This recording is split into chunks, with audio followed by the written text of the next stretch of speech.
Namni Yesus qabu waan hundumaa qaba waan lafarraa dhisee isa ol ilaala. Namni Yesus qabu nagaan ba'ee gala homtuu isa naabu cufaa cabsee darba. Homtuu isa naabu cufaa cabsee darba.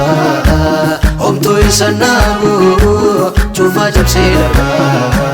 Homtuu isa naabu cufaa cabsee darba.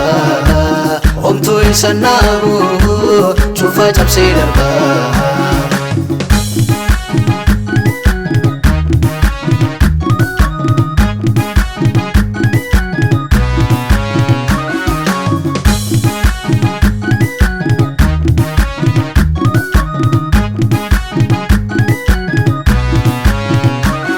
Atummaa seexanaatini mormu akka dandeessu miyaa kan Waaqayyoo guutummaatti dadhu. Humna sanaani warra qilleensa keessa boba'aa deemanii dhaamsuu yoo dandeessa. Humna sanaani warra qilleensa keessa boba'aa deemanii dhaamsuu yoo dandeessa.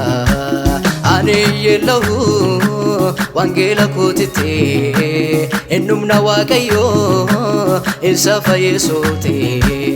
Ani yeellahu wangeela kootitti ennumna Waaqayyoo isa jiraachisu.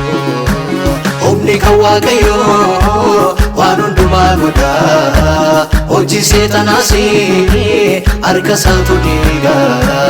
Humni kan Waaqayyoo waan hundumaa godha hojii seexanaas harka isaatu diiga.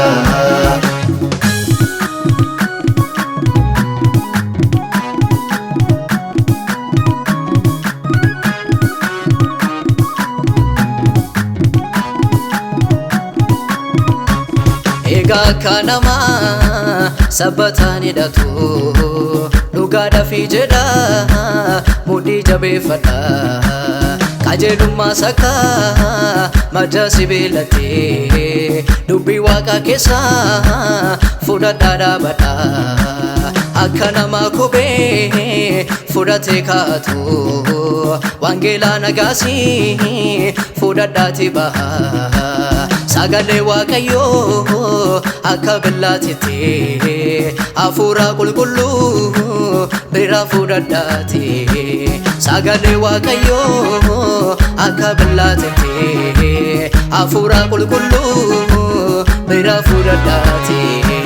Hafuura qulqulluu bira fudhadhaati. Hafuura qulqulluu bira fudhadhaati.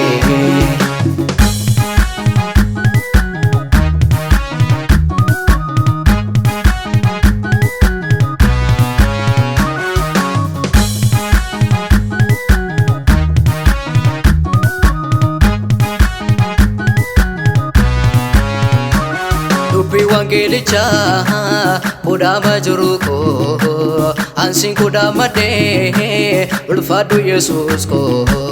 Dubbiin kee jireenya nama hundumaaf laata siin alaa hin jiru inni nagaa laatu.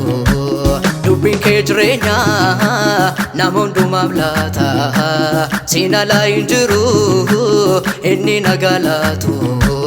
Jecha kee tokkicha waan hundumaa goota homtuu si morkatu hundumattuu goofta.